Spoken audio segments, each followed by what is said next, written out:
Hey you guys, Vilma here from Vilma's Book Blog, and I'm here to talk to you about my newest obsession, The Captive Prince Trilogy by C.S. Pacat. You'll have no idea how much I love these books. I mean, I just want to talk about them all day long, and I want everybody to read them so that we can talk about them all day long. I haven't felt this invested in a set of books in a series in years. It's They were so amazing. I mean, C.S. Pacat is brilliant when it comes to character development. Her writing is amazing.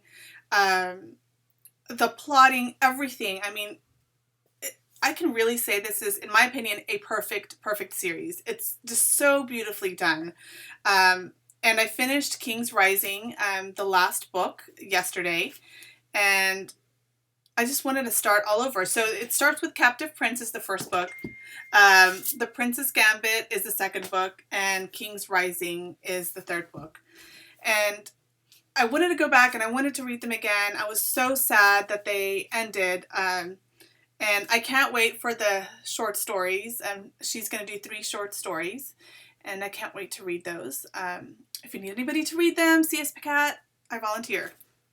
Anyway, so let me tell you about these books. I hadn't heard too much about them, but I had some bookish friends of mine that kept saying you need to read these.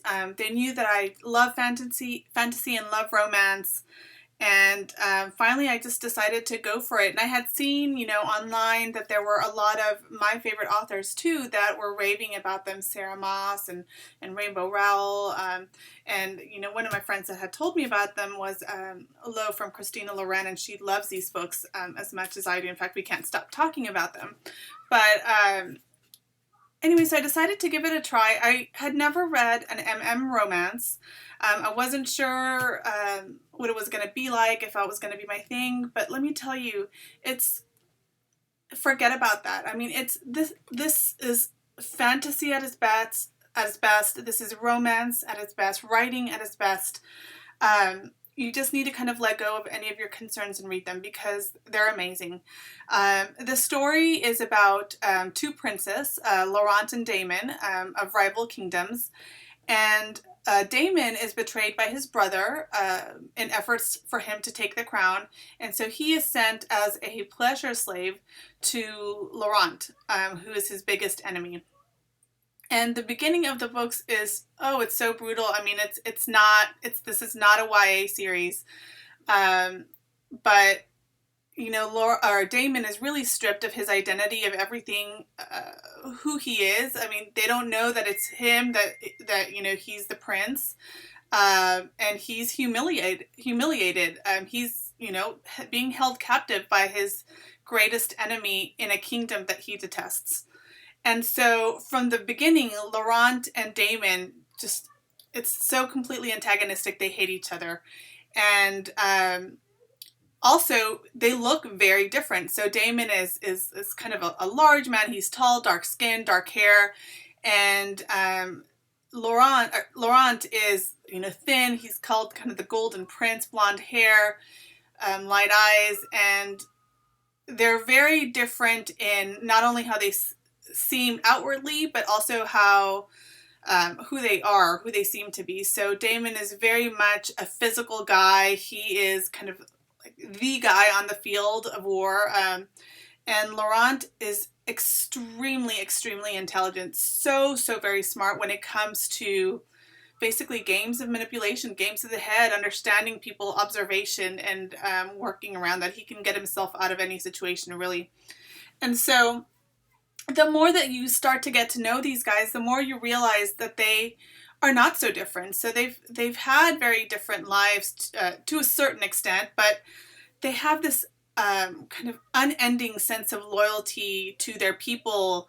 They're so good and kind, and they feel, both of them, very deeply. In fact, Laurent is kind of not only this golden-haired prince, but he's known as kind of this super cold guy. You can never read him. He's never taken a mate or a slave, it seems. Some even say that, is he a virgin? But he's so secretive. Nobody really knows him. But the more that you get to know him, the more you realize there's just so much depth to him. And I swear, I feel like I want to cry and want to swoon when I think of him. He is one of my favorite characters of all time. He's absolutely amazing. They both are. But the brilliance of it is that you kind of start to get to know Laurent as the series goes. C.S. Pacat so brilliantly kind of gives us small clues the more him and Damon start to get to know each other. And those were really some of my favorite parts of the book. Those quiet moments between these two guys where they're just able to shed who they are and be honest. And those moments of revelation, there's just so poignant and impactful to the series. Of course, there is kind of the court and political and war intrigue that is happening as both of these guys have to overcome their rivals, which really is their family. For Laurent, it's his uncle who is regent, and for Damon, it's his brother, Castor, to take back the crown. And of course, they begin to fall in love, and it's so wonderful. And you can feel the ache and the longing that they have for each other. You can feel kind of the hate that they thought they had to each other start to fall away over time. But of course, things happen and things are not what they seem, and you should expect the unexpected and all that. So, but overall, I mean, gosh, you guys, I just can't stop talking about the series. I want to talk about it nonstop, and it's such a beautiful, epic, slow burn romance. And to me, it's perfect. It's 6 stars. I want to go back and read it, and I hope that you take a chance on it, because honestly, if everybody is not talking about these books, it's, C.S. Pacat is still a hidden gem, and then you need to grab these now, because everybody is going to eventually read them and love them and be as obsessed as my friends and I have been over these 2 guys, over the series and her writing and everything that has to do with these books. So please pick them up. Just trust me. Read them. Take a chance on them.